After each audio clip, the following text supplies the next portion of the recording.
How was that? Mic check, mic check, mic check.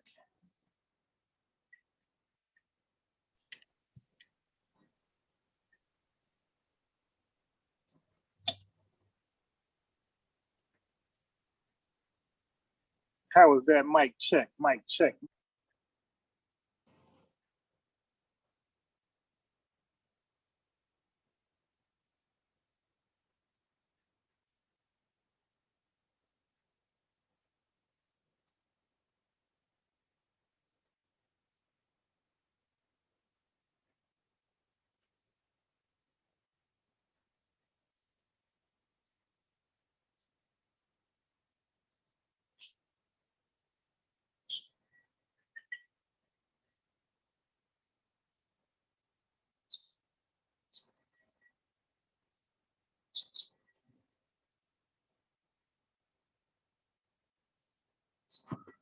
How that song go? The back in the day songs. My mic sounds nice. Check one. My mic sounds nice. Check two. My mic sounds nice. Check three.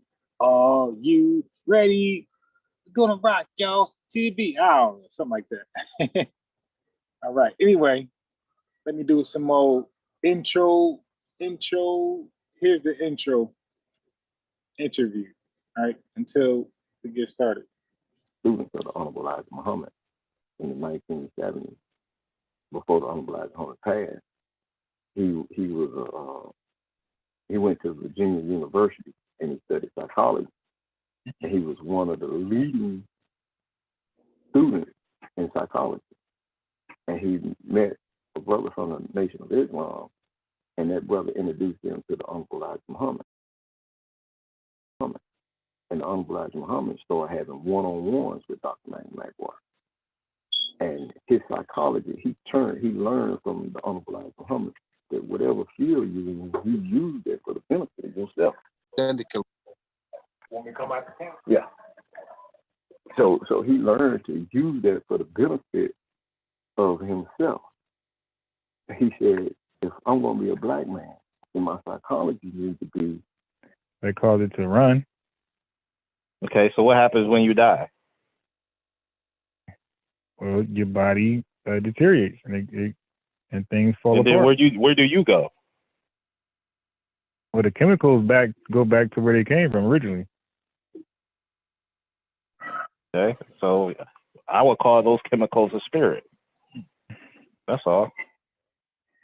Yeah, the mama set her son up, but it's one of those, was she wrong? Yeah, it's not as black and white as you might think. I'm not sure. I try to put myself in her shoes. No, she really set her son up. She really did. But I try to put myself in her shoes. And I'm like, she was in a tough position. And this is a question for, the chat. I'm going to ask you guys and the panelists. And I'm going to give them like a similar, multiple choice. Your child or ... But you'll see the story. It's interesting. But it's not so, it's misleading because you would think it's some street hood rat shit and it's really not. All right. Yeah. Well, you could redefine. Listen, my brother, you have the right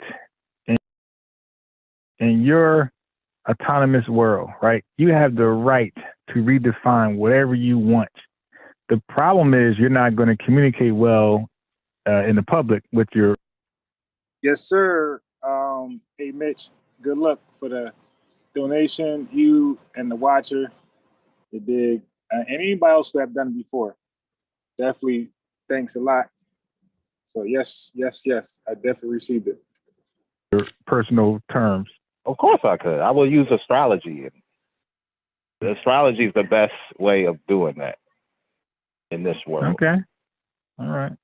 Because astrology is really the only thing you can prove. You can go outside every day and see the sun and see the moon. Okay. You can't debunk that.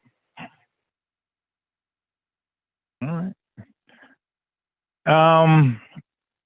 So when your great nothing mind, right, decides it wants to will something to existence, where does it start with first? Like what My material, great what nothing object? mind. Yeah, because you said everything starts from the mind, and you said No, that no, God is the everything does not nothing. start from the mind. The mind is not, no. The mind, we create minds from our Who? awareness, Who? and our spirit creates our awareness. Wait. So, but what did the nothing create?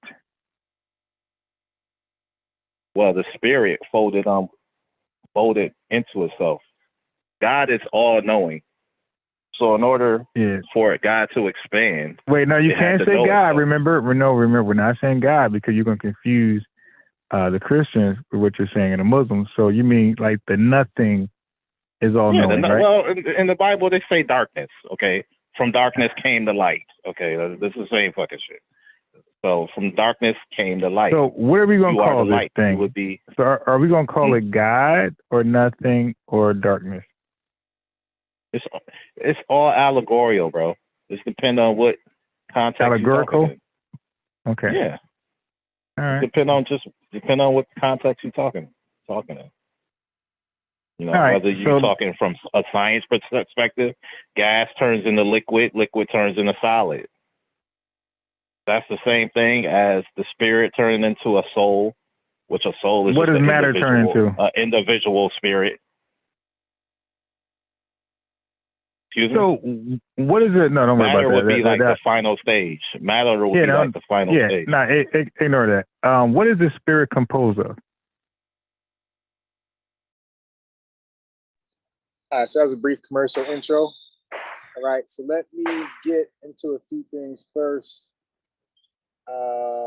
This is a brother that Stu Pease had me go look at,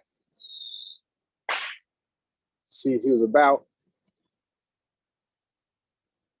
And I really don't know how so he's a guy who's on YouTube. He's a YouTuber.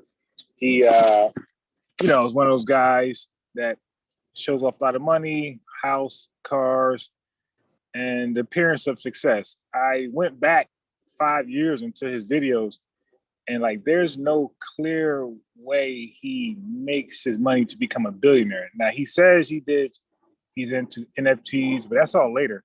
He says he's into Bitcoin and things like that, but cryptocurrency. But do people really get rich just off cryptocurrency, or do they get rich from something else? And they to get another stream of income, they get into these NFTs and these cryptocurrencies, right? Which would seem more plausible to me.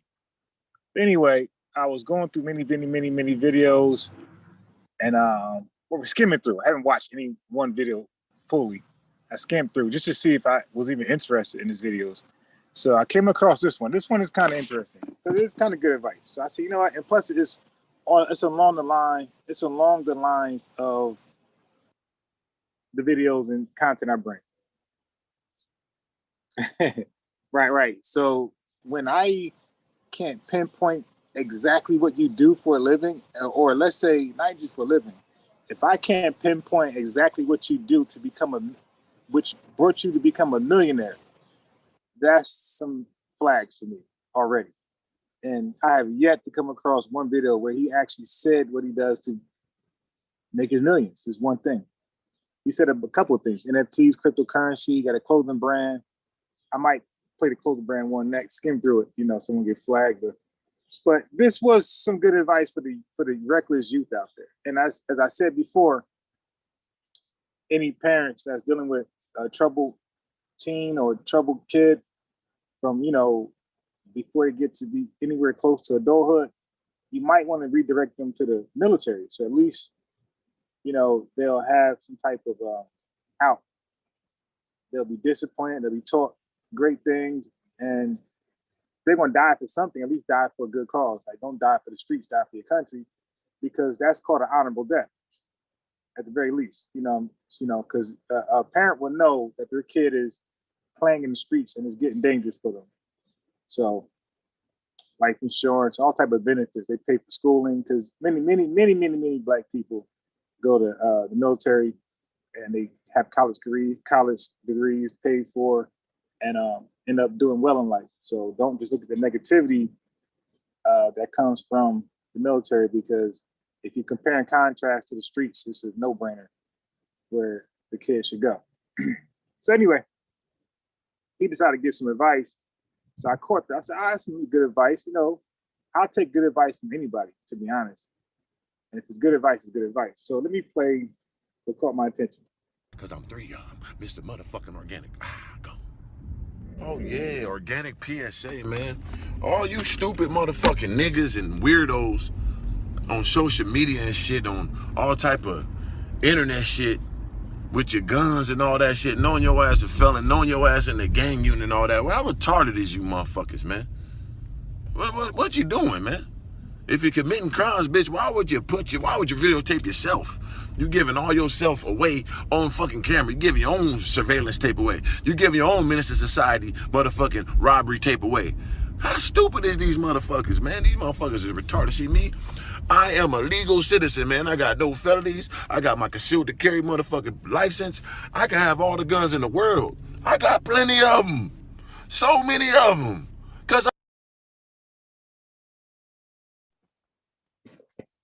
So I want to point out, this is why some lawmakers that's affiliated with politics, obviously, why are they so gun-ho on stripping rights from felons? Think about that. The 13th Amendment said something similar. Slavery was basically abolished unless you commit a crime. And then, you know, unless means that for those criminals, slavery is not abolished for those people. Okay. So Michelle Alexander, in her best-selling book, The New Jim Crow, she talked about it's no longer about convicting you and sentence you for time behind bars. She said the goal is really just to get you to become a felon. You could do straight no time, 6 months probation, no penalty, no fine, nothing. Just the fact that you're in a system.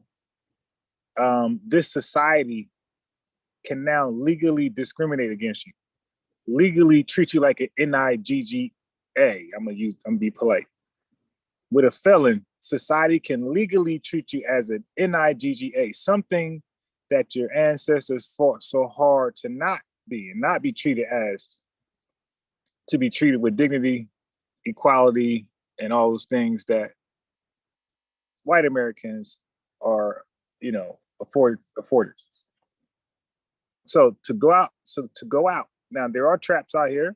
There are snares that's out here to help you become that felon. But what you don't want to do, at the very least, fall into the trap, right? That's the very least.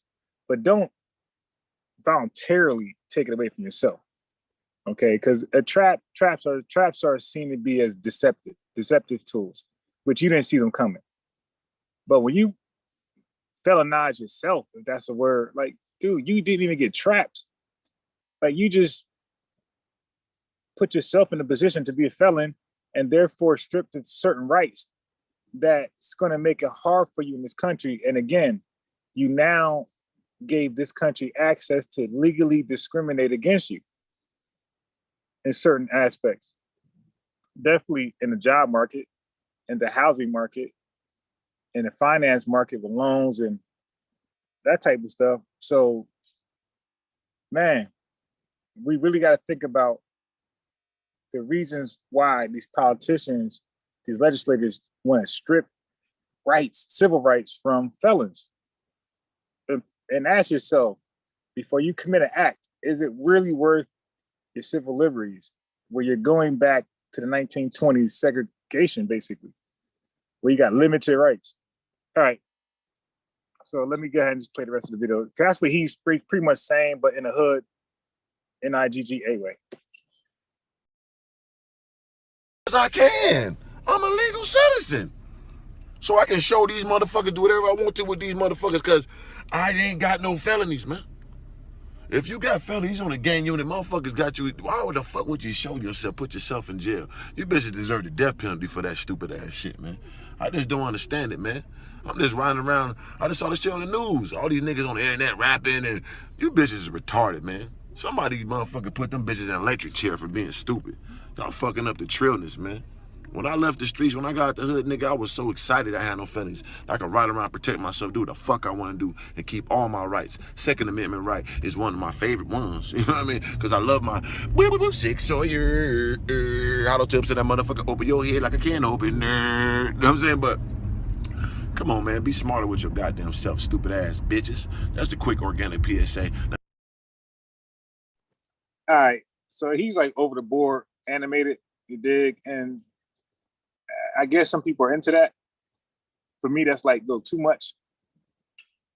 That'd be hard. For me, that'd be hard to tolerate. At least definitely hard to watch. A lot of his videos are an hour, 2 hours long. And that's just, when I skim through them, you still get some of that.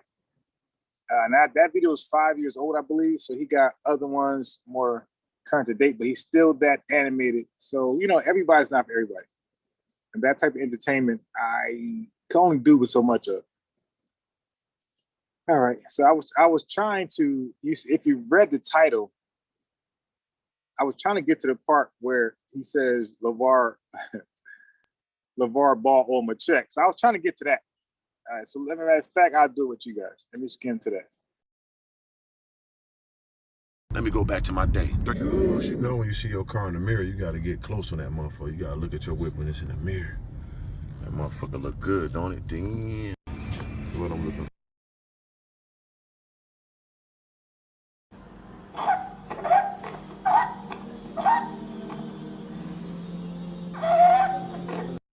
Pay me, bitch. I drink. That's the best rock star on earth, the organic one. Get one of them bitches and tell them 3Bs sent you, bitch. Them niggas used to pay me, rock star. I need my check, bitch. The organic energy drink, that's mine's, ho. Pay me, bitch. I drink one of these before I fuck pussy. Before I do everything, I drink me an organic motherfucking rock star and not go on that pussy. Raw dog. All right, I'm done. All right, come on, dude. Like, really? Nah, I ain't know he can be doing all that. Yeah, I'll tell you, like, he's over the board. Like, you know, he's over the board. So he's OD. Let me go ahead and get to some content.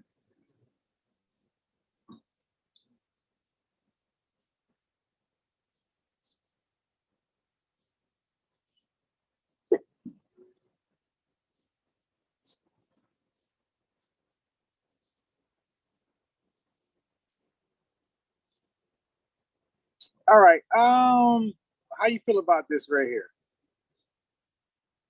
I always want to play this. Okay, so how you feel about this?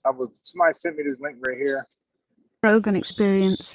Josh, you were talking about Kamala Harris, and I think this might be a good time to talk about this because she might be the vice presidential nominee. So obviously, this is when Joe Biden was campaigning for the presidential seat of America. Okay. What specifically did she do where there was someone who was innocent or someone who was wrongfully convicted? Let me give a caveat. Okay. Caveat is that I know I'll catch shit from some people that say you have to do everything you can to make sure that Trump is not elected. And I will say that even she's an improvement as vice president if he does pick her. Anything's an improvement in my mind. So with that caveat, it would take this podcast and 4 more to go through. She fiercely fought wrongful convictions and was shamed by judges when she was district attorney in San Francisco. What was the case? The Gage case? George Gage. The George Gage case. So he's supposed to be a lawyer too, I believe. So he says she fiercely fought against wrongful convictions. Interesting.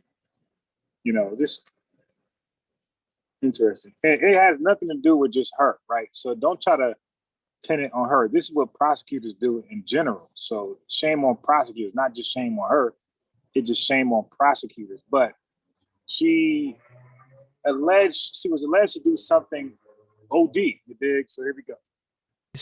Where her prosecutors hid evidence and they tried to protect. Once she knew that there was evidence that was withheld from defense attorneys, once she should have known, in my opinion, that people were innocent, she tried to protect those convictions. Why? Because she wanted to continue winning.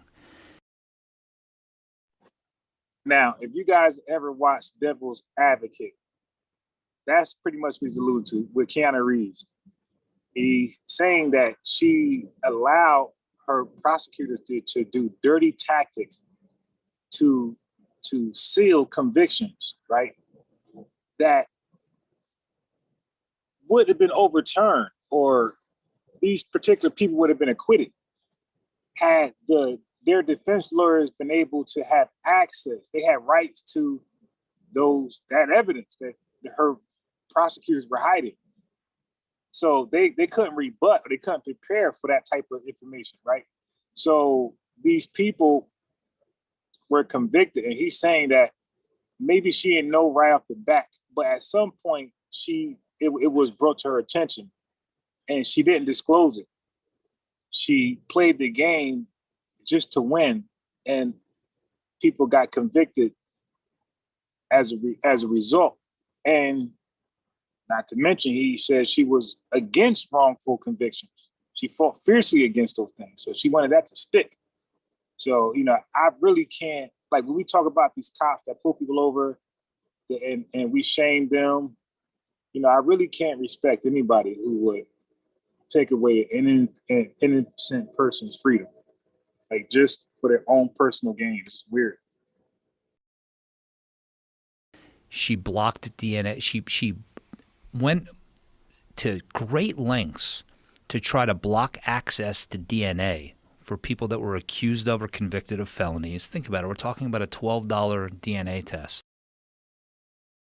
All right. So people who can use DNA, right, or took DNA tests, and that test alone can disqualify them as being a suspect. He's alleging that she went out of her way to block that from those defense attorneys. That key finding from those results that would have led to an acquittal at the very least if they go to trial, or not guilty, I should say, or just charges dropped. He's saying that she went out of her way. Again, this is just, somebody sent me this. I didn't dig for this. Somebody sent me this, and it was interesting. So I'm like, wow, like, damn. Like, people are that, like, insensitive and evil in a religious sense, I guess, but in a street sense, effed up to even to win that bad that you block DNA. I mean, you talk about the lives of actual real human beings. Like, how can anybody sleep at night knowing on their clock innocent people were locked up? Or let's say this, people could have been freed if it wasn't for your dirty tactics. Now they're doing 20, 30, 10, any time is too much time, but dang, 20, 30, 40, 50 years. To see if the biological material from a crime that has been preserved is actually the defendant's, right? She blocked access to that. I mean, how do you block access to something like that? That seems like that should be a right. Yeah, it seems like it should be a right, but in a lot of states, there's legislation that says you cannot get access to it, and the rationale behind it is that it'll open up a floodgate of criminal defendants asking for the biological evidence in their case to be tested. I mean, that's the last thing we would want is more innocent people being freed. So they blocked it because if they allowed it, then other people convicted of crimes who felt like they too would be freed if they can be retried or the case is retried, and they can look at after considering the DNA test, the DNA findings.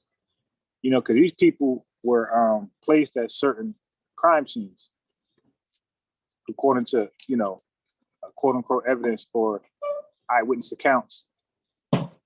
And and the evidence could be clothing articles or blood and things like that. But with the proper test, it could be shown that wasn't your blood. And as a result, that wasn't you at that crime scene. So what was her justification for this? You know, when she's asked for her justification of it, it's always been on a debate stage, and she'll always default to, I stand by my record as a prosecutor, and she's never had an explanation that I have ever seen. I don't know, Jason and I were talking about this before we came on today, because there was a New York Times piece by, her name's escaping me. Lara Bazelon, which if any of your listeners want to listen to it, she goes into, exhaustive detail about specific cases and things that Kamala Harris did. And, the sad part about it, yeah, that's it right there. New York Times, Kamala Harris was not a progressive prosecutor. Yeah, she was often on the wrong side of history. What is that? The marijuana one that you just highlighted? She stood by criminalizing marijuana in this state. Now, listen, what we can. All right, now the marijuana thing, I think that's nitpicking. She's not the only one that's against legalizing marijuana. Also, the federal government and other states, because it's not other state governors, because it's not legal in every state. So I don't have a problem with that. But the other thing, it's kind of crazy. And hope is that she's certainly been saying all the right things lately. I don't know what to believe, to be honest. Well, it's because she wants to be the president. Well, okay, fair enough. I mean, I like to believe that people can evolve, and I hope that her viewpoints have evolved. It's impossible to ignore, and I hope Biden picks someone else personally. For him at this point. Well, I'll support him no matter what. All right, so we're done with that one. I just want to play that strong. It was sent to me, so I figure I'll share it with you guys. Get your thoughts on that. All right, so this is interesting right here. Let me share this screen. Let me share this video with you. This is interesting. You probably seen this before or seen this guy before, but this is pretty cool. Shalom Aleichem. What is the Yiddish?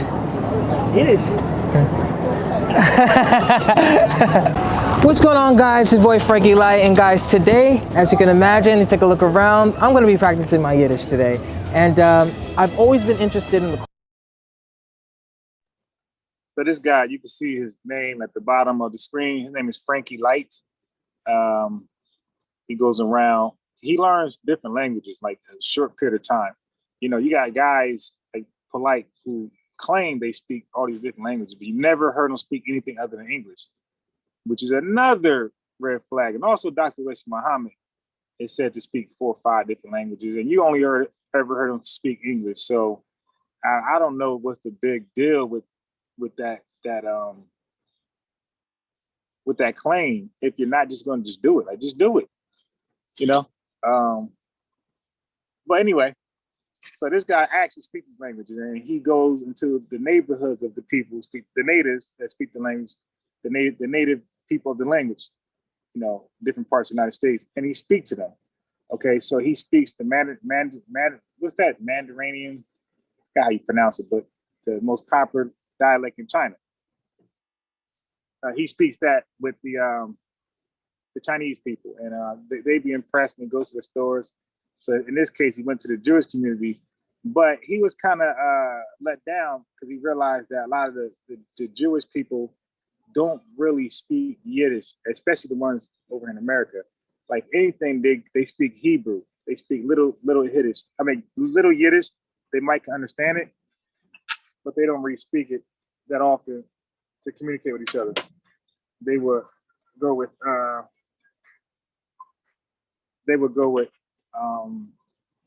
English or Hebrew. So he's a cool guy. He picked stuff up. So here he is right here. This is one of his videos. At Beyond, we know you see your pet like no one else does, so feed them like no one else can. Beyond gives you natural mix and match options, so you can create a bowl that's right for your pet. God, he's been ass. Don't worry, and by tomorrow, you won't see any more ads. Or at least Wednesday. Have fun now, ads. Speaking to people in Mandarin, and you know what I'm saying, I did a little extra today. I just a little bit urban. I tried just, I got my Yeezys on, you know, I got my tour jeans on. Okay. Yeah. He's the razor hot. And I think is I can't even see it. Jazzy, is this where it says hot?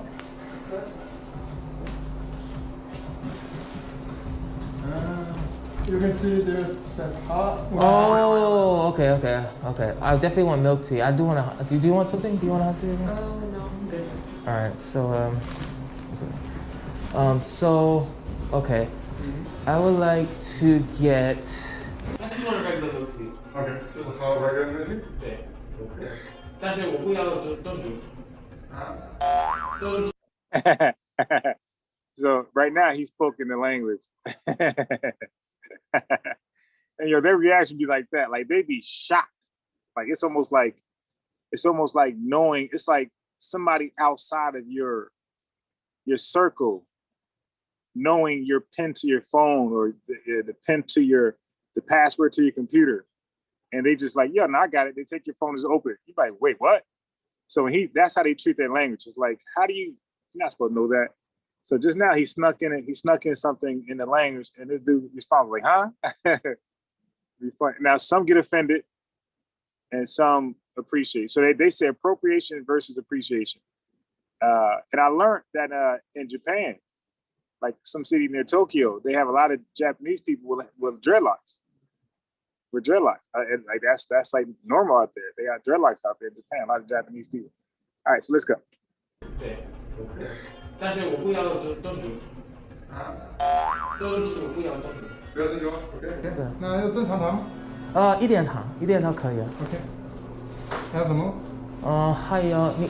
So believe me, he's uncomfortable speaking to him in the language because it caught him off guard. And he expected him to know language, and some of them, when he speaks the language, they will act like he can't speak the language still. Like they'll still talk to him in English. It's like real.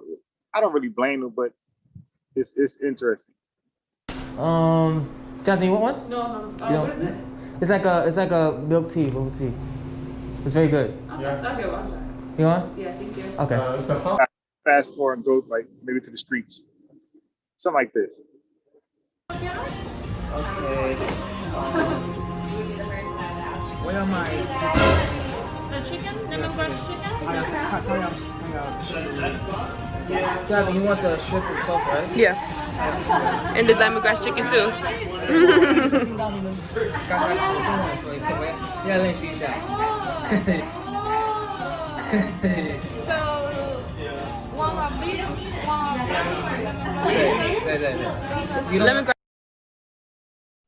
I thought that was, again, like I come across so much stuff, and it'd be just so much stuff, so many different things is fascinating. This is probably the last one to play. So the nail salon, this I guess you can say hairstylist, nail stylist, I don't know, nail techs. We're talking about them not in a bad way, but talking about the Chinese, and he picked up on it. And of course, when they know that they were caught, watch their response. So nice in here. It is. You guys been open a long time? A long time? Yeah. 2 years. 2 years?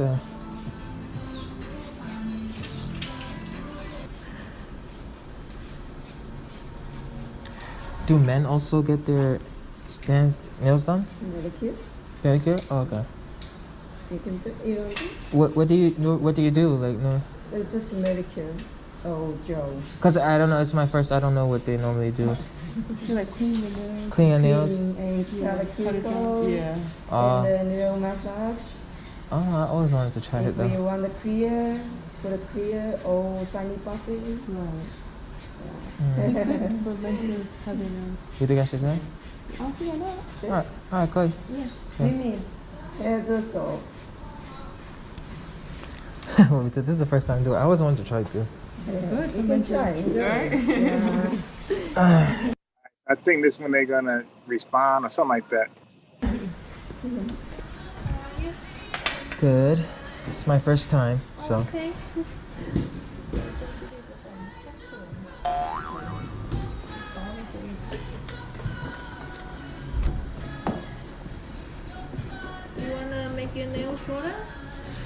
Just make it. Just help me out.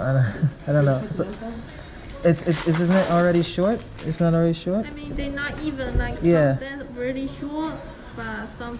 我最近在法拉盛工作，所以 Okay, I passed it, but it takes too long. But this has got 8 million views, so I'm like hesitant, reluctant to plan this too much.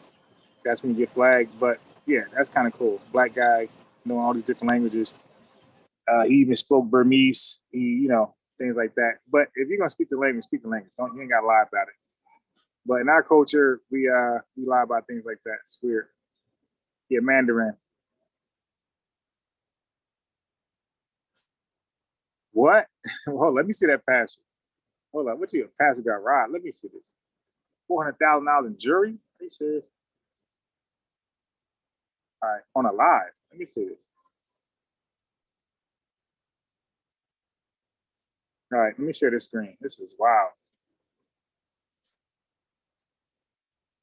Our youth, man, out of control. If it's our youth. You saw somebody else die, what you about to go through. Yo. All right. Yo, all right. Everybody stay still. Nobody move. Nobody move.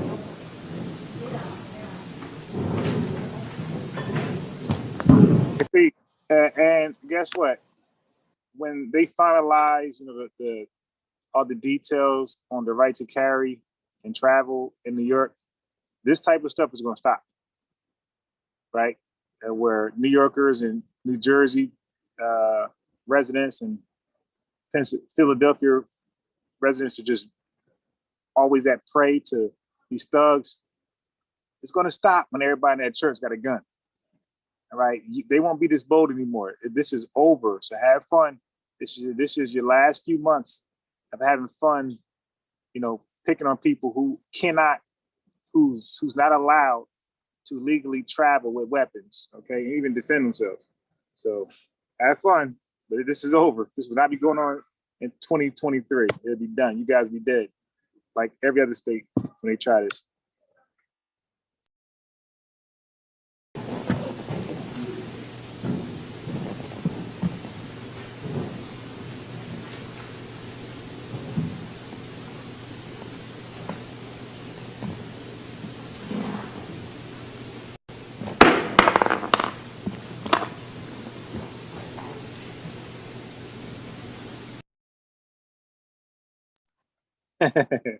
Yeah, look at the dude in the back holding the Bible.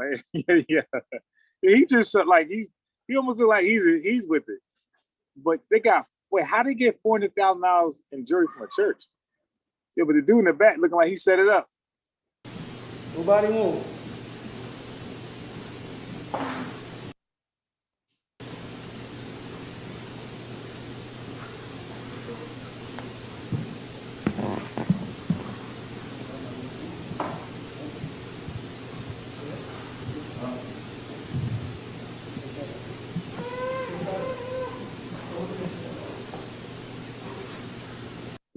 They're black. This is interesting. Did they even have a gun? I don't even think they had a gun.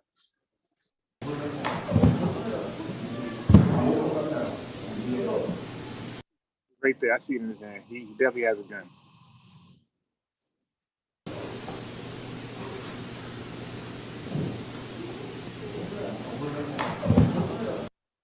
Trying to catch it. Right there. It's right here. His hand. $400,000 in jury. And he got more than the average entertainer that flosses jury. Wow.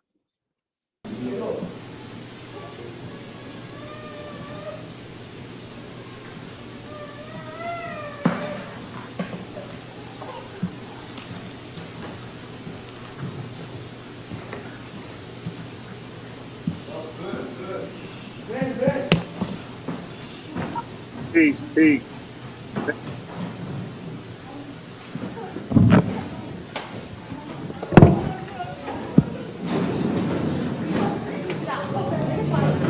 Sit down.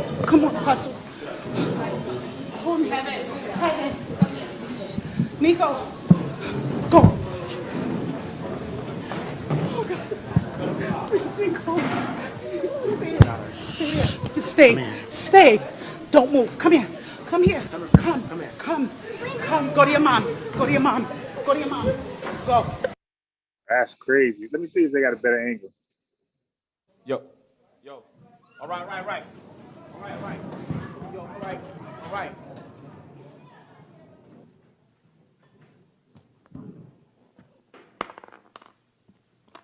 You can see in the video that I posted before I started talking, you can see a bishop, a pastor named Lamar Whitehead, got robbed on camera on live stream by 3 armed robbers. Hey, yo, but for real, come on, a pastor looking like, come on.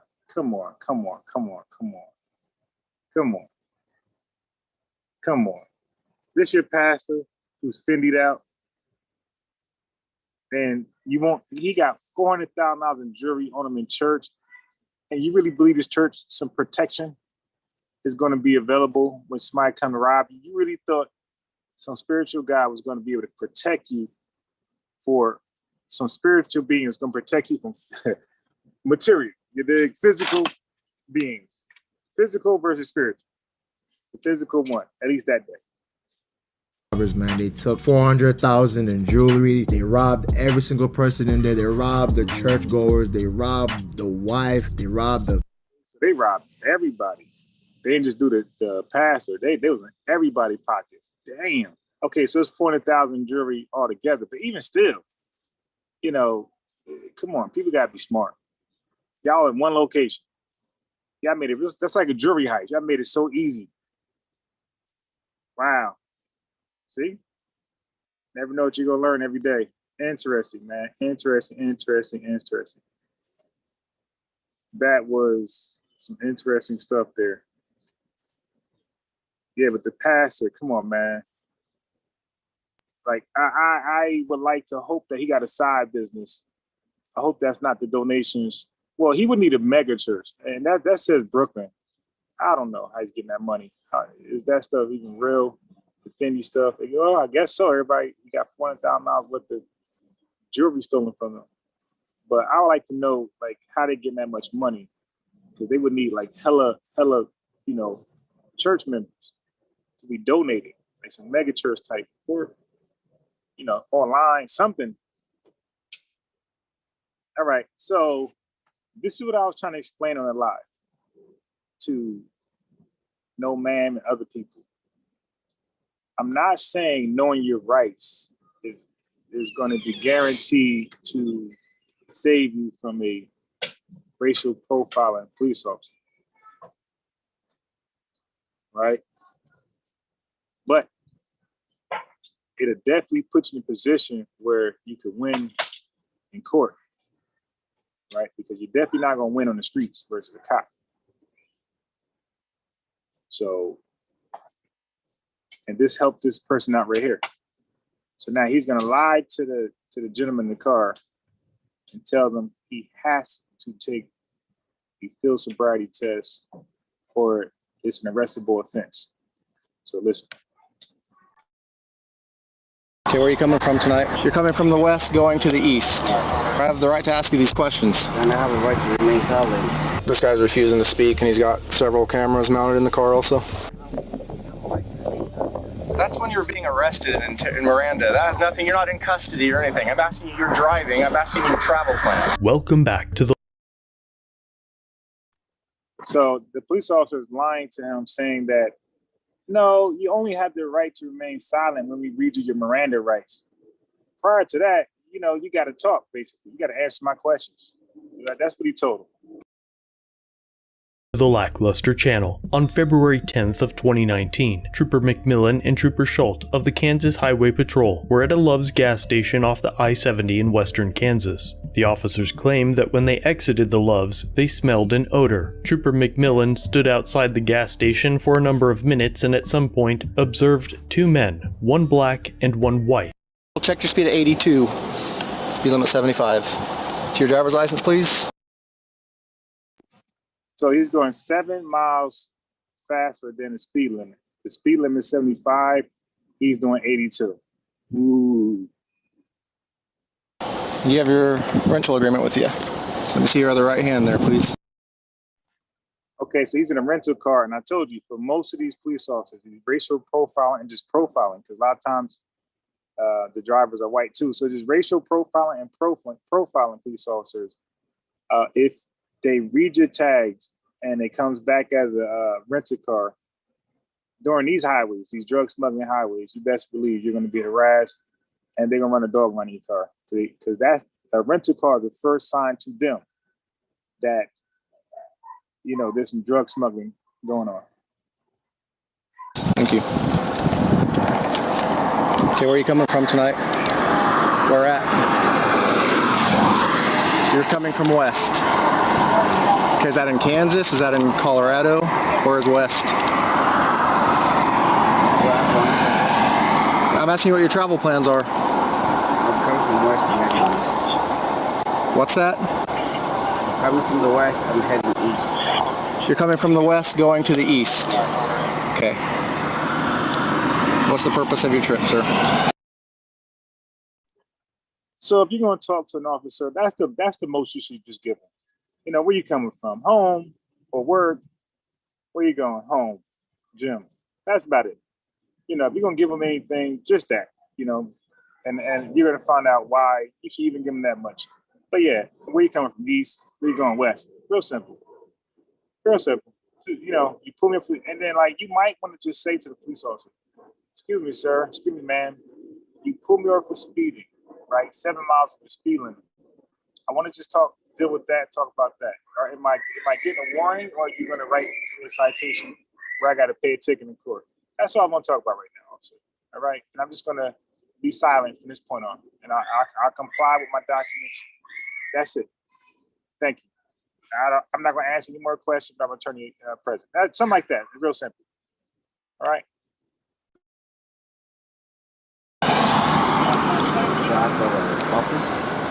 I'm asking you what your travel plans are. I have the right to ask you these questions. And I have a right to remain silent. Okay, so you're telling me you're not going to answer the questions. Is that what you're saying? I mean, don't make me stand out here. If you're not going to answer my questions, I'm not going to keep asking you. You have my driver's license. You say okay. I notice you're not wearing your seatbelt also. I just took it out. Okay. Every voter I talk to is outraged. Okay, so obviously this police officer just chasing. He's just looking for things to harass him about. Seatbelt. Now, who can actually reach for documents with their seatbelt on? So when you get pulled over from a police officer or by a traffic cop, my seatbelt, even if it wasn't on, I'm saying I took it off. Because I'm going to say, officer, I knew I had to get these documents for you. So I took off everything. And matter of fact, something's in the back seat. Grab that too. So I couldn't do all that with the seatbelt on. And if I try to put it back on, you're going to claim I'm putting it on for the first time. So I just left it off. But I definitely had it on, officer. I took it off so I could reach around and get what I need to satisfy you.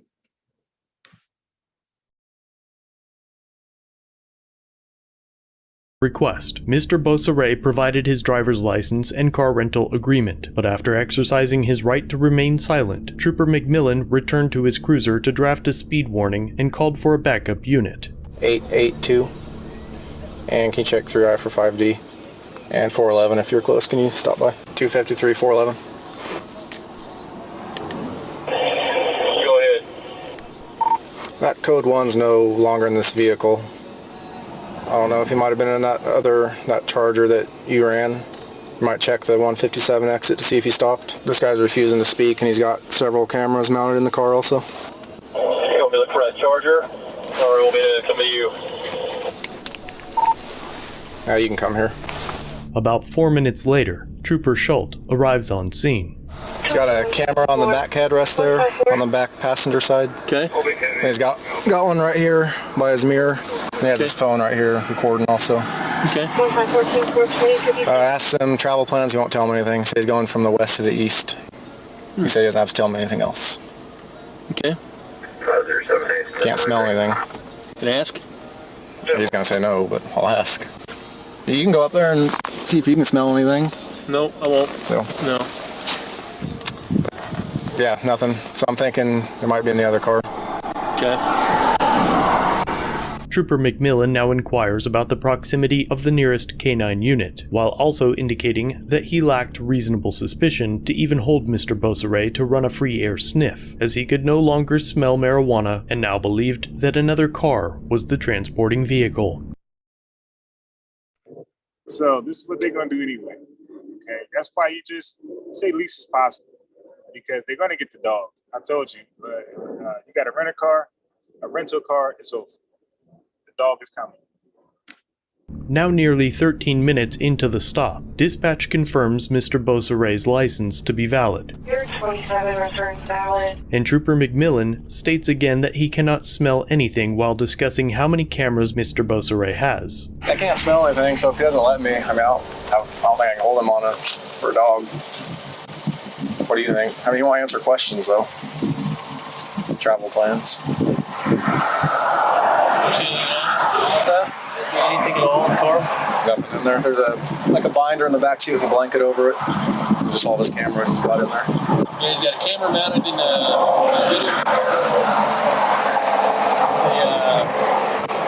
cell phone. You've got a camera mounted on the visor and one up on the dash. He's playing the game. When he returns to the vehicle with the intent to deliver a speeding warning, he asks about a phantom transport vehicle and what he was doing at the Love's gas station. Hey, where'd your buddy go? The guy you were with at Love's. The gas station you were at? Yeah, when you're getting gas. Did you get a different car or what? You don't know where he went? You don't know what I'm talking about? You don't remember talking to the guy at Love's at the gas pump? Okay, I'm not talking about any troopers. I said the guy at the gas pump that was with you. I was at Love's. I saw you. Yes, you were getting gas in this car. There's a white guy with a hoodie on talking to you at the gas pump. He walked right beside you. I opened the door for somebody, but... No, at the gas pump. What? You... Oh, that was one of them.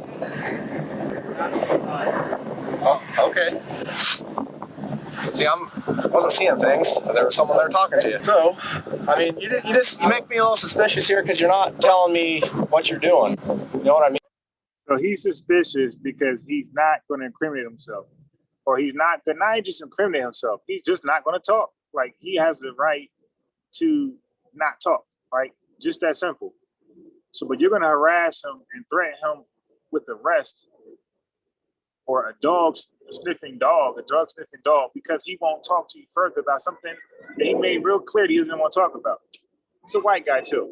The motorist is a white guy. I mean, you got all these cameras mounted. Like, why? He said you got all these cameras. Why? Well, actually, I don't know if this guy's white. He might be black because I got two videos like this. So I take that back. I don't know what color this guy is. But I got another video where the guy's white and this is happening. So I don't know what color this guy is.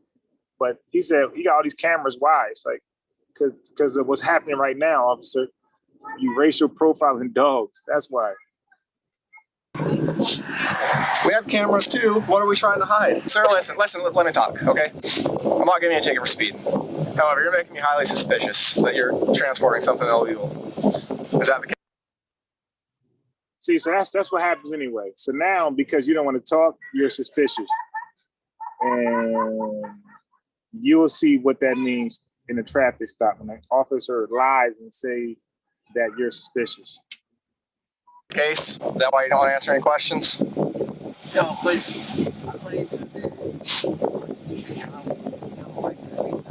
That's when you're being arrested in Miranda. That has nothing, you're not in custody or anything. I'm asking you, you're driving. I'm asking you your travel plans. Listen. Okay, listen. You make me suspicious, by the way. You're not telling me what your travel plans are. Lead me to believe that you're transporting something you shouldn't be transporting. Is that the case? So you don't mind if I look? Okay, then we'll call a K9 here. Okay? Anyway, I'm not gonna play any more of this. Maybe later, just to follow up what happened. But they called a K9. The K9 sniff, didn't find nothing. or he found. I think they opened the trunk. There was an empty bag in there, like an empty bag that could fit maybe a cell phone case, but like a flimsy plastic bag, and they claimed that it had an odor of marijuana. But I believe he got a settlement, something like that. Again, I'm going to pause this story, come back to it. I'm going to get to the mom. Okay, I'm going to get to the mom. I'm going to get to our story. All right, because I got to analyze that one. That might take maybe 15, 20 minutes. Here we are. All right, let's go to the top. Work in the homicide unit, so this got transferred to us from missing persons. So initially, you reported him as missing persons on the 10th, correct? All right, so let her know right now we're homicide detectives, right? And every time somebody is interrogated that I believe who is actually know something or guilty themselves, they act like they don't know what a homicide detective does, right? They all do it. The ones I've seen. Okay. He went missing on the 6th. The 7th. The 7th. Was it the 7th or 6th? I believe it was the 6th. I guess it was close to the nighttime, so maybe in between those times of like midnight going into the 7th. Okay. So what other conversations have you had with Detective Tomberg reference to what has been disclosed about your son? I haven't talked to him since. I told you he called me and left me a message yesterday, but I didn't call him because y'all said it was transferred to y'all. So. Okay. Prior to that, you had no contact with him whatsoever. I called him a couple of times, but I guess I don't know if he's busy or what, but he don't return his call. He finally returned my call yesterday after I called him a couple of times prior. Have you ever spoken with him at all? Yeah. Okay. At my home. Huh? At my home. But what about on the phone? You never had any? Yeah, I had a conversation with him on the phone. Okay, and what was said there? Did he tell you anything additional? No. Nope. No, nothing additional. This was like a while ago this was when they took the car. I called him about the car. Oh, the BMW. Let's explore your future with Udemy. You can learn how to program and build websites. I was trying to figure out like why they took it. Sure. But then he told me he was gonna check on it for me, and then he would get back with me. He never got back with me, so I called him like I said a few times, and no return call until yesterday. Okay. Here's I guess. So let me just catch you up. So these detectives, some detectives fish for information, right? From you. They need you to talk because you are helping connect dots, and you are actually building the case for what they need. And you might not be part of it, you might be just a witness. And also sometimes they already got information and they just want to build a case against you. Okay. So she's trying to fish for information from them, and she's gambling that they are fishing from her. They doesn't know that they know the full story. They just want a confession. So this is like really a first 48 where they know you're guilty. They got evidence that you're guilty. They're ready to lock you up. They just want the confession because it makes it easier in court. That's all. But she doesn't understand that. She doesn't know that. She thinks they're just fishing for incriminating evidence to get her trapped up, jammed up. So anyway, she has a son. She has kids. She got more than one kid. She got a son in particular, and she has an ex-husband. She has a husband who's the kid's stepfather. So in this case, her troublesome kid, Jamel, the kid that should be directed to the military, they decide to just baby him. Like, he's 24 and they're still babying this guy. Now he's a troubled kid, probably a gang member. There's no truth to that. I'm just speculating at this point. And the ex-husband, although he's the ex-husband, I believe they're back together, but they just ain't remarried or whatever the case is. But by the conversation, the other kids might be his with her. But the oldest one, I'm not sure, but the oldest one, based off the conversation that I heard, I think the other kids are the stepdad's kids, but Jamel is not. as like he's the stepdad of Jamel. So the ex-husband, his name is Gerard or Jerron, right? Because I heard both. So let's go with Gerard. Okay. So the kid, the son, Jamel, has been based upon how she explained where she lived at, and the cop also confirmed that it's a nice neighborhood and the cars she owned. So like they're pretty middle class, borderline wealthy. Okay. Might be due to stepfather, I don't know. But the Jamel kid is a brat, and he is pissed off at something. Maybe mother won't funnel any more money to him. Maybe the stepdad said, "Nah, stop it. Stop babying this guy. He's a grown wimp." So down, Jamel, the son, started to damage the property of Gerard, the stepdad. He started to bust up the cars, like some reckless, goofy, no. And then he'll take pictures of the damage and send to his mom, like, look what I did to him. I know he's mad, I know he's mad, I know he's mad. So that's the background. Okay, so as you might guess, Gerard getting tired of this. The threats, and also Jamel's threatening his own mom and this and that, this and that. He's really reckless right now. So Gerard had enough. He's like, yo, I'm about to handle your son with mom's blessing. Mom, like, go ahead.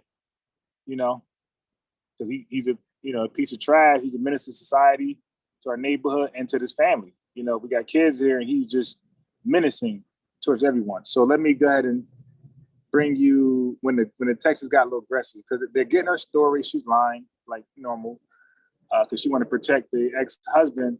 So they're giving a chance to just lie, and then they're going to correct the lies. That's how they get you. So they're letting her lie. I want to get to. I don't want to get past where I was.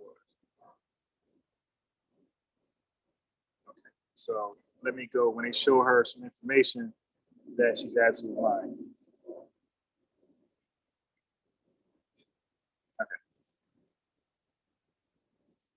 Mm-hmm. That's where they home office is. Gotcha. So he sent me this text message that was at like 9:20. And so he and I ignored it. I don't feed into none of that type of stuff anyway. So he came home and he told me and he busted the windows out or whatever. I was standing at the top of the stairs when he came in. Who was there? Who was there when he got home? Just me, my son, me and my two sons. Just you and your two boys. Me, Gerard and Ronnie. Mm-hmm. Or Ronnie, is that what you call him? Ronnie. Gerard. But you call him Ronnie. Mm-hmm. Okay. And then when he came in, like I said, I heard him with some commotion or whatever. Talking, and he was talking about busting the windows out and all of that. He just talking to himself, yelling and screaming? No, I was saying, I'm sure he knew I was in the house. You said commotion. Who's he? Is it just commotion that he's causing by himself?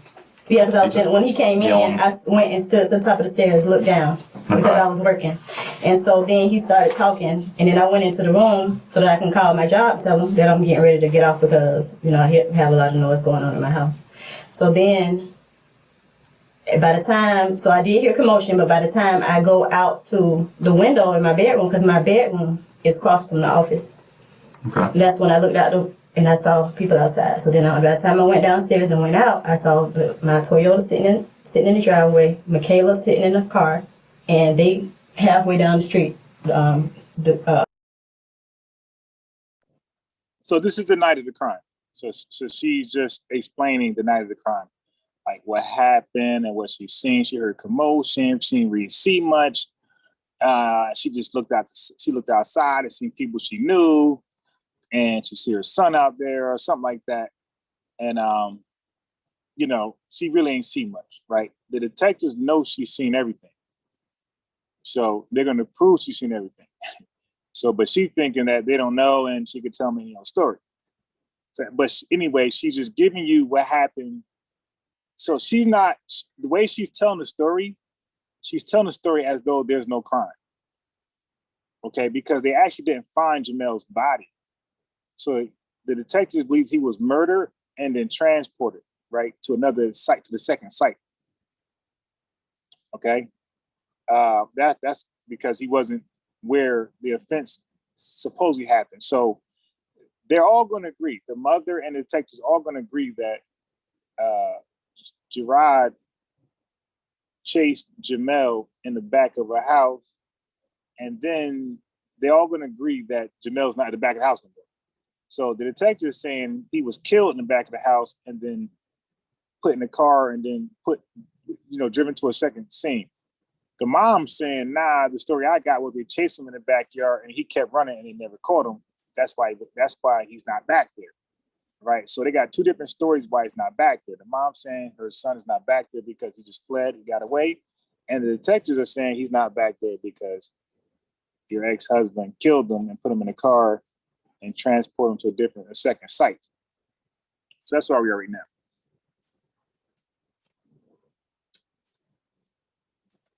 The guys, Jamel and the guys. And he looked, I guess he saw me because my porch light was on, and that's when he was like, oh, you're going to die tonight. Mom, you're going to die too. And this and that, whatever. Now, who were the guys that were with him? That's her saying that her son was threatening her ex-boyfriend, ex-husband, he's going to die tonight. And then she also claims that her son said that she's going to die tonight. And also his little half-brothers, I guess. Okay. And what was he wearing? Oh, I don't know. Because you saw him down the road. It was when he came by the house, because I was in the driveway. So when they came by the house in the car, I saw him in the car, but I don't know he was driving. So who was in what kind of car were they in? It was a black car. Big car, small car? A small. Okay. Is that Mario? Was Mario driving? No. Who was driving? I don't know who was driving. Cause I just looked in. I think he opened up the back door. So okay. I think he opened up the back door. How many people were in the car? Maybe 3. Okay. How many people did you see down the street with? 3. Your son? Mm-hmm. You only saw 3? Mm-hmm. So you saw your son and 2 people? No. 4 total. So 4 total. Mm-hmm. Okay. All right, so you heard from her mouth, so now I'm going to fast forward where they got rough on her. So there's 28 minutes later, they got rough. They got tired of her with her stories, right? And they're going to get rough. Here we are. After this commercial. Hi, this is Governor Ron DeSantis. Florida. I hate when it does that, man. Who was armed with a baseball bat are running wildly through a neighborhood.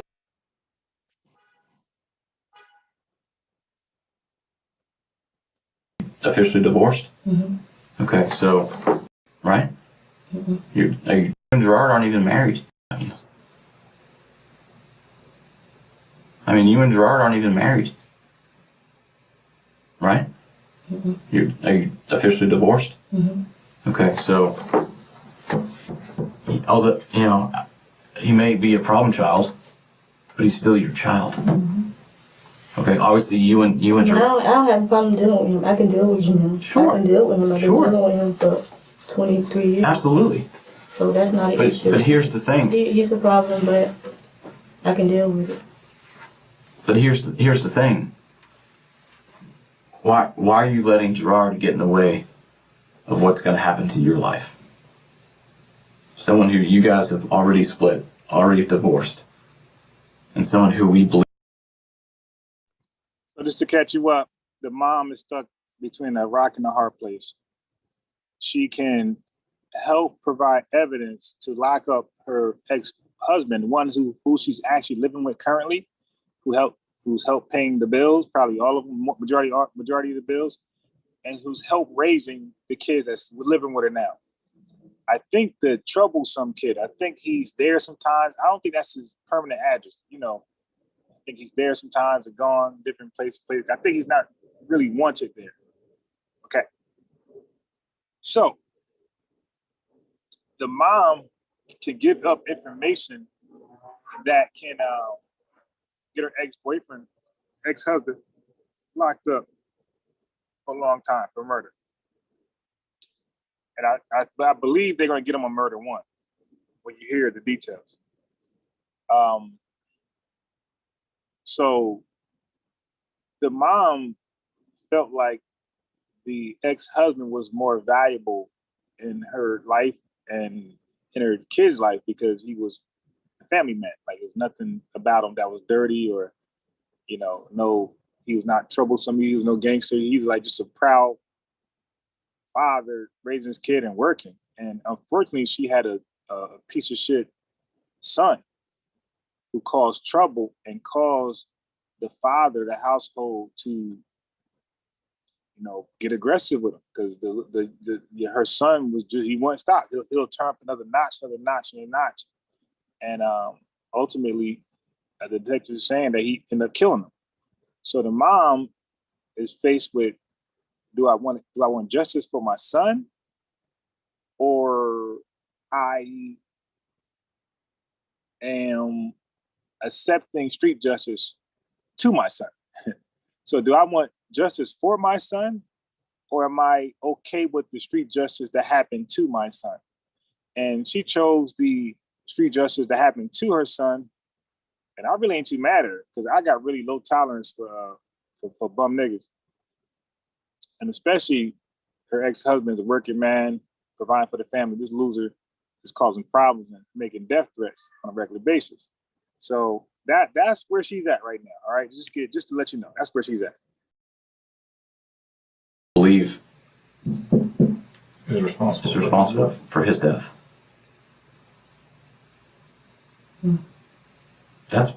This is big news. Mm-hmm. We want you to help us, but we can't do that without your help. And in order for you to do that, you need to be as truthful with us as much as possible. I know you already haven't already, but like Detective Holby said, this is a big deal. There's no other higher crime than murder. Now, let me just add this here. This is one of the few times that the detectives aren't bluffing. Now, you could tell if you listen to these detectives.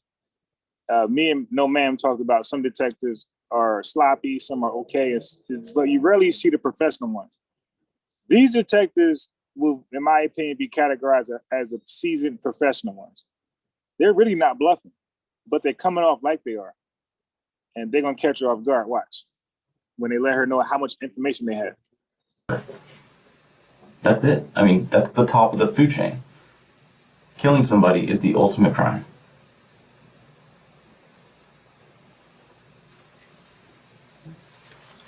Now, things happen. We don't know what happened. That's what we're trying to figure out. But all we do know has happened is that Jamel was last seen running away from 4 people.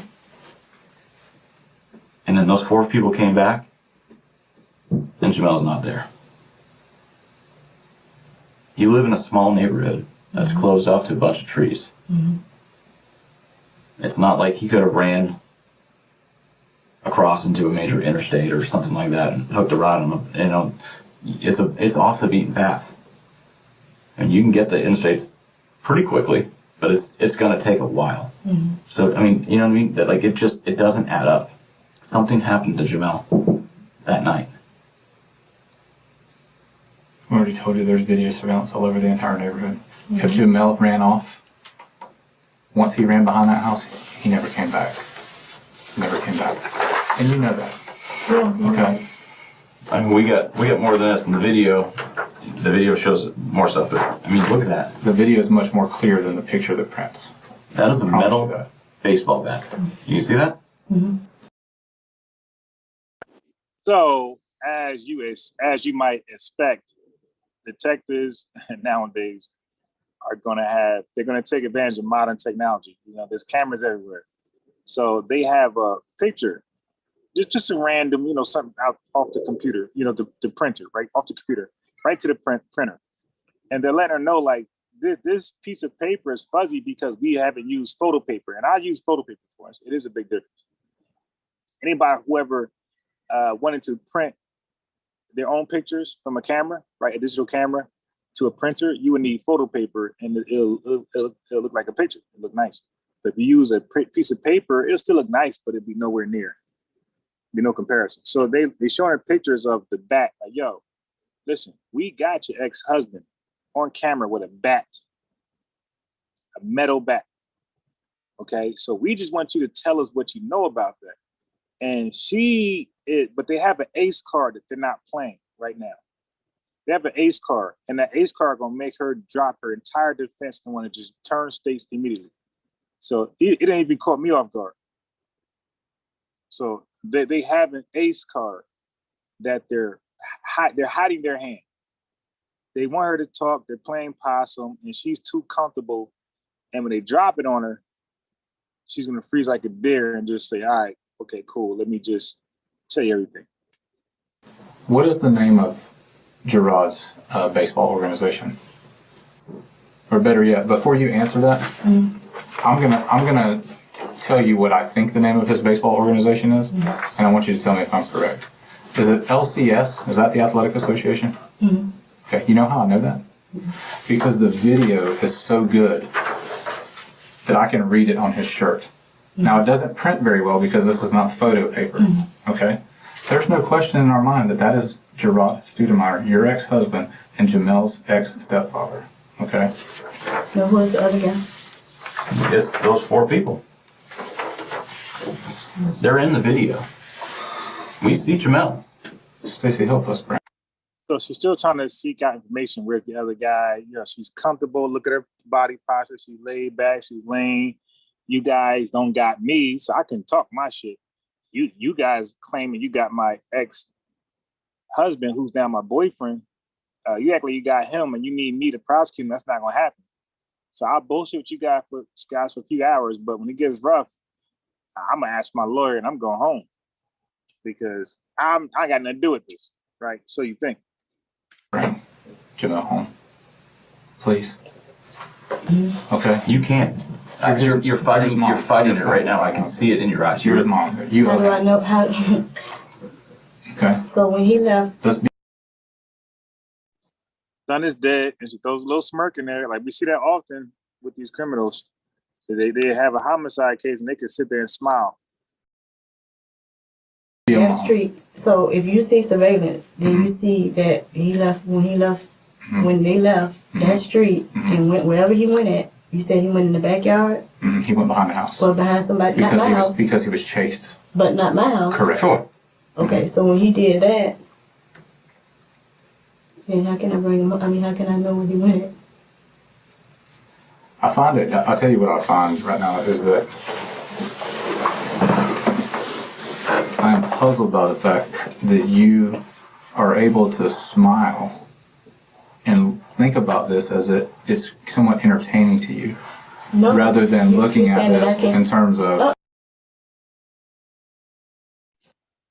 Her son is dead. Not even for 2 days, for one night.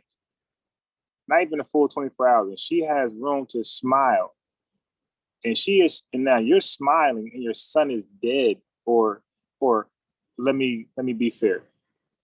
She's saying, I don't see a body, he ain't dead, y'all capping. They're saying, well, we're homicide detectives, we don't cap. Like, if he wasn't dead, you'd be talking to the other detective that you were talking with.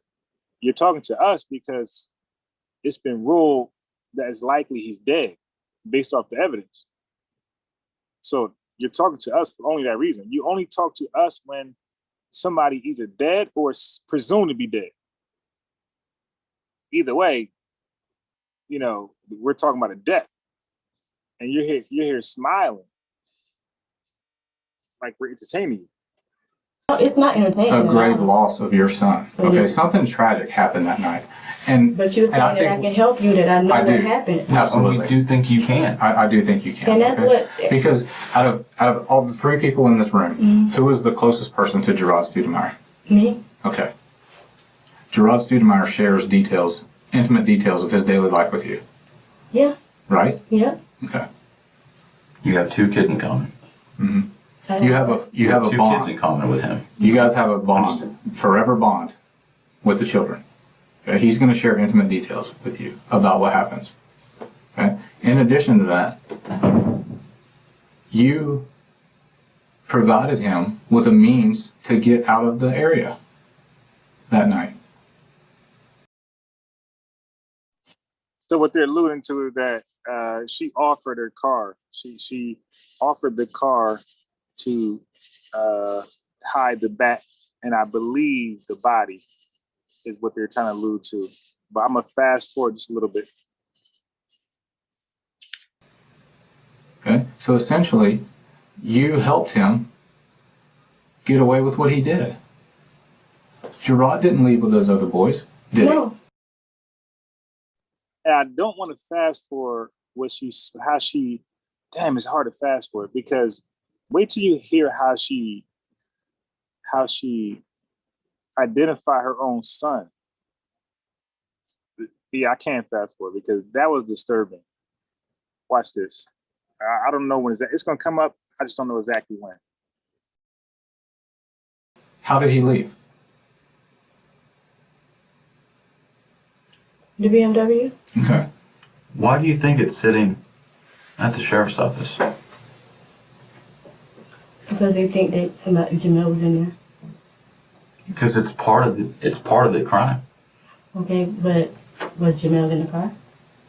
No. But So I'm not understanding. So so you're saying, okay, I'm not understanding. How did Gerard come in possession of the BMW? He told me to get him the keys. Okay. So I gave him the keys. Okay. But I'm trying to figure out why he said get him the keys to the car. he needed a car. I don't know why he needed a car. Because they all came in one car. But he asked you for that car, right? Yeah. Okay. Why would he ask you for a car?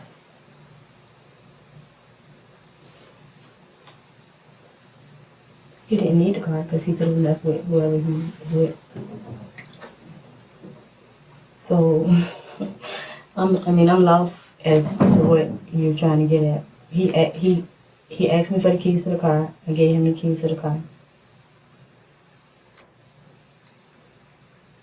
So, was Jamel in the car? Is that what you're saying?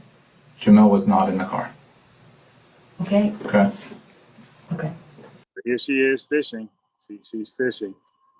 But he took the car for a specific reason. What reason? Well, he put something in the car. Remember, there's cameras everywhere. He put that bat in that car. Oh, the bat. Mm-hmm. But that he could have put that in any car. He could have put that in. He could have. Stacey, you're So you're saying that something was on the bat? Remember what we said earlier about I'm not going to spoon feed you and give you every little thing we got? Look, listen. The bat doesn't. I'm listening to you. The bat doesn't matter. Trust me. We're trying to explain to you that you've got to realize that Gerard is involved in this. All right, so they're trying to get her to acknowledge that her ex-husband is involved in the murder. Okay, and they're adamant. They're not moving from that, and they just want to see, how honest she's gonna be about that. And they're doing it for a reason. They're playing chess with her, and she's playing checkers back. You'll see. Someone was last seen being chased by somebody with a baseball bat. Right. Those 4 guys come back without the other guy they're chasing. Okay. Yeah. And that bat is then placed in the car, and then they leave. Put yourself in our shoes. What does that look like to you? What is honestly just? That he did something with the bat? To who? I'm saying to Jamel. Yes. But Yes. Gerard and his friends beat your son to death with a baseball bat. With a bat. I don't think they meant to do beat him to death with a bat. Okay, but where did they do that at? Huh? Where? Behind the houses. Okay. Okay. So this is my question about that. So if they beat him to death with a baseball bat, then was there blood? Was there clothing? Was there anything that was back there? There's other evidence that tells us that his body was moved from there. Oh, okay. So how was his body moved from there? Was put in the car? Until you start coming around with some, I'm not spoon feeding you and giving you everything. So, her defense attorney they can't tell her, right? Because then they'll say she was coerced to, so that's why they want her to say it in her own words. This is what happened in interrogation, right? They don't want to put it in your mouth. They want you to say it. this piece of evidence. Okay? Because I'm not you're trying to be ugly, but I'm telling you right now that we have evidence. Have I not shown you already evidence that we've got in this case? I mean, but that's just surveillance of people in the streets. That you don't have nothing that says somebody beat this young man with a bat. We have witness statements. There's witnesses. Hey, miss, you catch that? She said, you don't have evidence, something, that says that this young man was beaten with a bat. She called her son she referred to her son as like a third person, basically. She said, this young man was beaten with a bat. That's your son. See, I didn't want to miss that part. Let me, you might have missed it. Somebody might have missed that. Let me go backwards. She referred to as the victim as this young man, not my son with the bat. Not what parent would say this young man and not my son? You know, you want ownership of the victim. It's my son who's harmed, my son who's dead. It's my son who won the lottery, my son who did this, did that, graduated. Not this young man graduated Harvard. My son graduated Harvard. So look how she like disowned him. That shit was wild to me. Watch this. That was wild. In this case. I mean, but that's just surveillance of people in the streets. That you don't have nothing that says somebody beat this young man with a bat. We have witness statements. There's witnesses. That don't mean that the evidence basically don't suggest that this young man that was beaten with a bat. So that means that I'm not gonna take ownership of that young man, but I'm gonna take ownership of Gerard, the ex-husband, the boyfriend. That's my boyfriend. That's my ex-husband. Like, he's not a man or some man, but that's my boyfriend. That's my man. But the victim who's dead, that y'all calling my son, I'm gonna call him a young man. One more time. Got in this case. I mean, but that's just surveillance of people in the streets. That you don't have nothing that says somebody beat this young man with a bat. We have witness statements. There's witnesses. Witnesses that saw him beat somebody with a bat? Okay. I mean, I want y'all to digest on that one for a little bit. So now, let me go to commercial. So I'm gonna play a little something, just, think about that, what she said about her own son. And let me go to a small commercial. So the reason is I don't want to be flagged. So let some commercial time. Let me play something in the background, interview with the crazy guy, Fair Notice.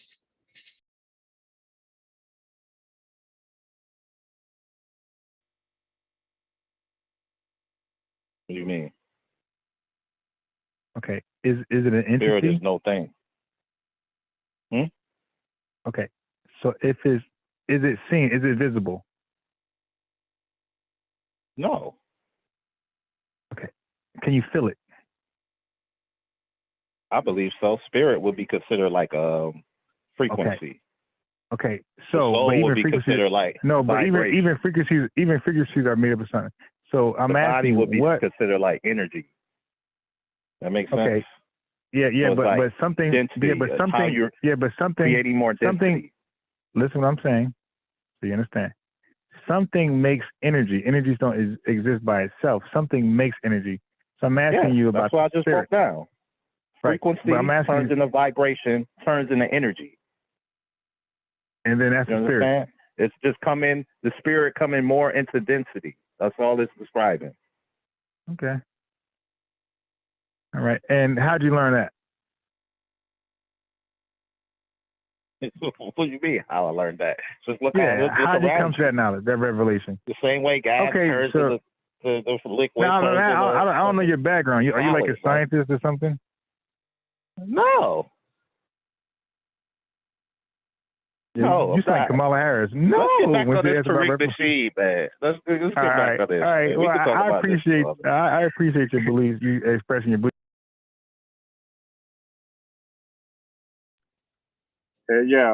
So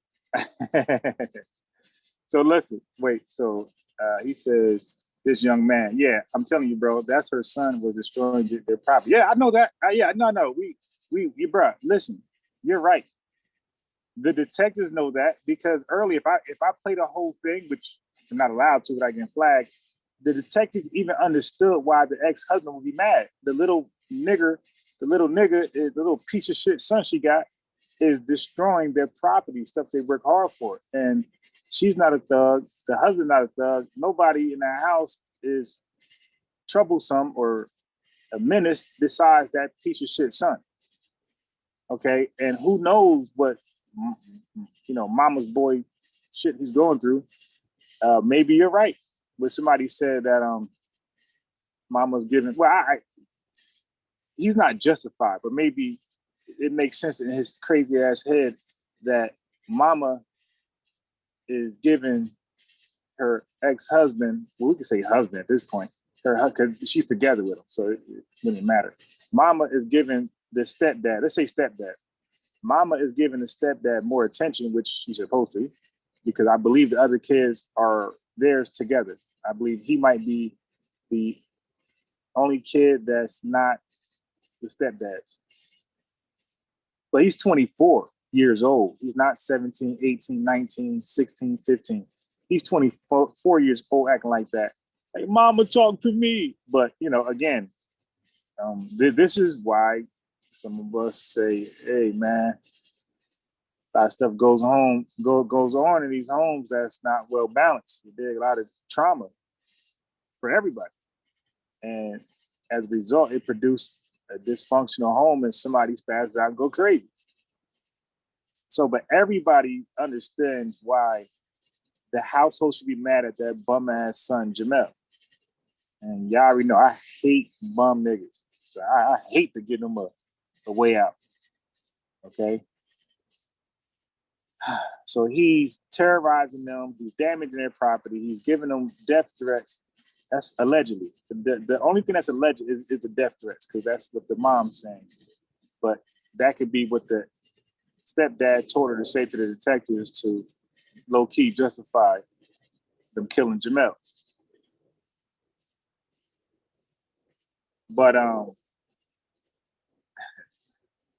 listen. So I paused it right there, because in the words of the detective, I think in the Ministry Society, it was like, you done fucked up, right? So this is the moment where she done fucked up. But you ain't just here just yet, but it's gonna change.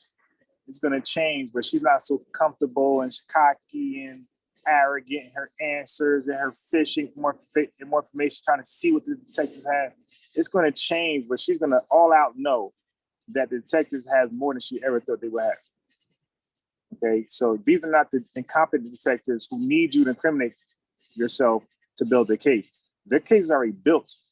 They're just trying to determine how solid of a case that they're going to have against the stepdad and whether or not they want to charge the mother too. Okay, so right now, the mom compliance, her voluntary compliance is based on it should be charged or not, and what would the charges be, the degree and difficulty, the severity of the charges. That's all they're trying to find out right now. Is how much is she willing to cooperate? Well, we might just go after stepdad full service. But if she bullshits us and try to lawyer her up, okay, then we splitting these charges between both of you. And they have evidence to do that, believe me. And they're going to share it with her. But I have to run out real fast. So I'll be back probably like 10:15, 10:30. It's going to be a late live. So I'm going to go back with part 2 of this. And it's going to be entertaining. It's going to switch. And it's like a movie. It's going one way, then it's going to go the other way. It's going to mess you up. So I'll be back. I got to run somewhere real fast.